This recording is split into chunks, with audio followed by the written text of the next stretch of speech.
There's something almost mythical about a new ship preparing to set sail, a promise whispered across the docks before anyone has even stepped aboard. Celebrity Xcel carries that same promise, shimmering with the confidence of a masterpiece not yet revealed. Among its many marvels lies one destination stirring quiet curiosity: the Bazaar Market.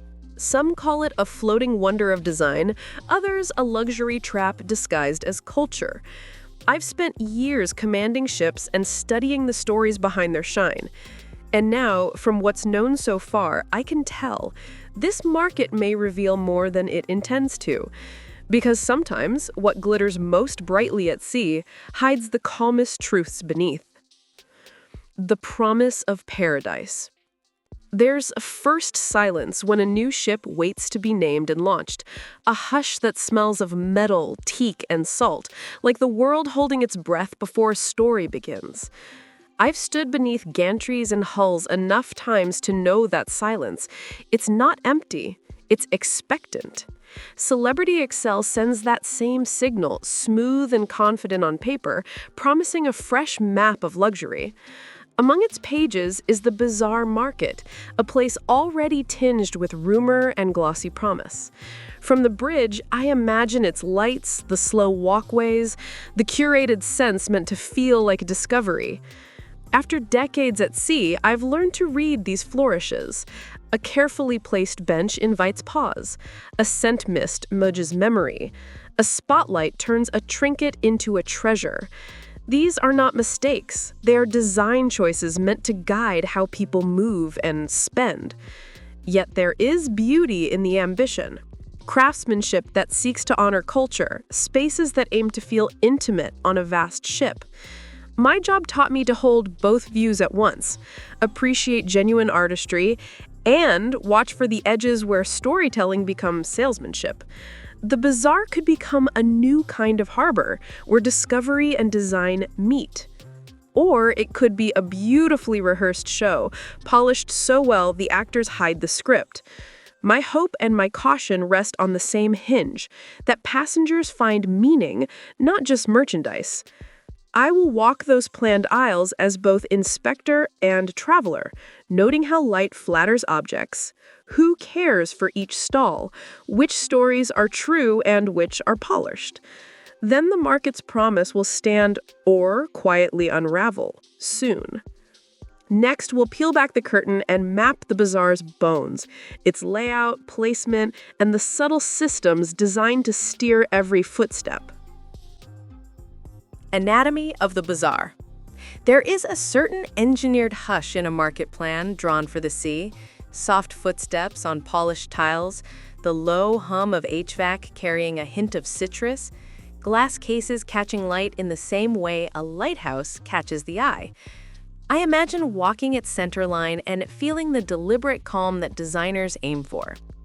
From my years on watch, I read spaces like charts. The bazaar is placed where traffic naturally converges, between the main atrium and the dining promenade, so movement is not accidental, but choreographed. Narrow corridors open into pockets of light, benches and planters create gentle eddies, a sightline to the sea pulls guests deeper. Behind the veneer are invisible nudges, warm lighting that flattens blemishes and heightens perceived value, scent diffusers that anchor memory to a product, and music tempos that slow or quicken footsteps to encourage browsing or buying. Even the placement of staff and the angle of a display are chosen to catch a glance and hold it. That design is impressive and clinical. What interests me is how emotion is folded into utility. An artisan stall might be a franchise. A regional craft label could be a curated collection sourced centrally. Limited edition tags, timed showcases, and anchor displays create scarcity where none naturally exists. The market teaches customers to equate story with authenticity, and storytelling becomes a sales engine. It is innovation in service of revenue, elegant but purposeful. This reveals a tension. Places designed to inspire can also prime pockets to open, making wonder and commerce inseparable companions at sea right now. Understanding these systems changes how you feel when you walk in. You see craft and choreography together, beauty and mechanism entwined. Next, we'll step closer and watch how that beauty seduces the eye and the wallet. The subtle moves where allure becomes illusion. The allure and the illusion. There is a quiet performance to modern ship retail, and I've watched it change across decades. It used to be simple, duty-free counters serving practical needs. Today, those counters have become staged markets, small theaters where light, scent, and story are woven to create feeling. The bazaar promises artisans, rare finds, and distant flavors. And many offerings are sincere. Glass shaped by patient hands, leather stitched with skill, chilies and teas traced to farms. Still, presentation can be manufactured.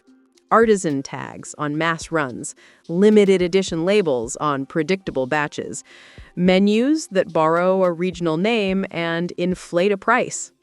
From a captain's watch, I learned to read the cues. A display angled to catch the sun, a placard implying scarcity, a sales attendant placed where glances slow.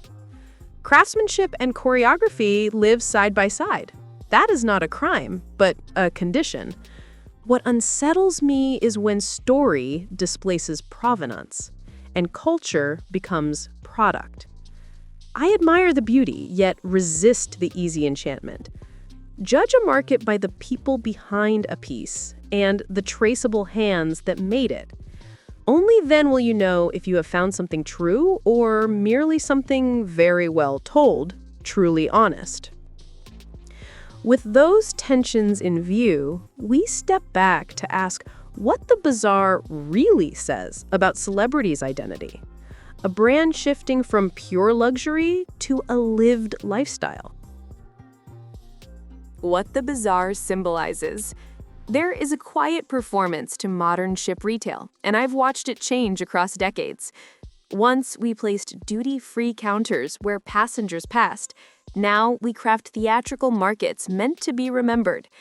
On paper, the bazaar promises artisans, exclusive finds, and flavors from far places. In practice, those promises wear a careful makeup. Artisanal labels supplied through centralized vendors, limited editions produced in batches and marketed as unique, and regional flavors plated like hot cuisine with corresponding price tags.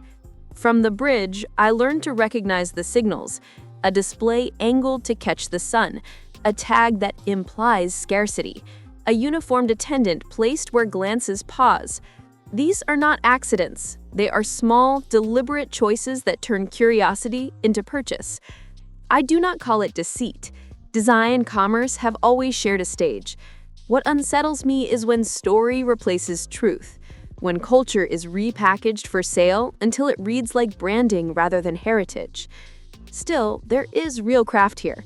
Handcrafted glass, thoughtful curation, moments that genuinely surprise.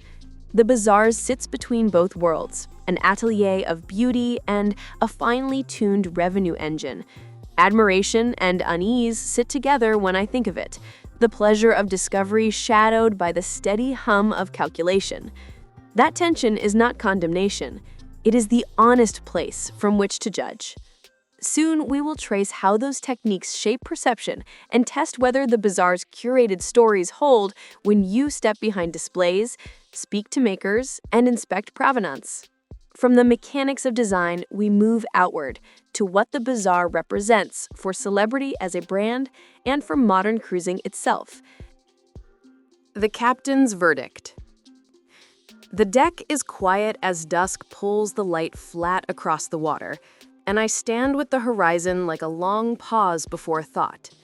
I have watched shipboard markets evolve, simple duty-free counters becoming staged neighborhoods of desire, and I have learned to read the language of design.